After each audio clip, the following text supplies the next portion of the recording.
রাজনীতি গতকালকে দেখলাম কিছুটা উত্তপ্ত হয়ে উঠেছে, মারামারির ঘটনা ঘটেছে। আসলে নির্বাচনের আগ মুহূর্তে কোন পথে যাচ্ছে ছাত্র রাজনীতি?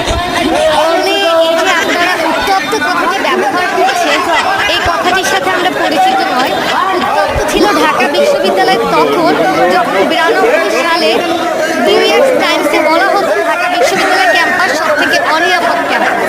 যখন অস্ত্রের ঝনঝনানিতে এই বিশ্ববিদ্যালয় ক্যাম্পাসের একটি ছাত্রীর কোনো নিরাপদ ছিল না, যখন বুয়েট ক্যাম্পাসে ছাত্র দলের দুই গ্রুপের সংঘর্ষে আমাদের বুয়েটের সাধারণ শিক্ষার্থী অনিরাপত্তার মতো ঘটনা হয়, যখন ছাত্র দলের দুই গ্রুপের সংঘর্ষে শাহজালাল বিশ্ববিদ্যালয় অনির্দিষ্টকালের জন্য বন্ধ হয়, সহিংস রাজনীতি ছিল সেই যুগে।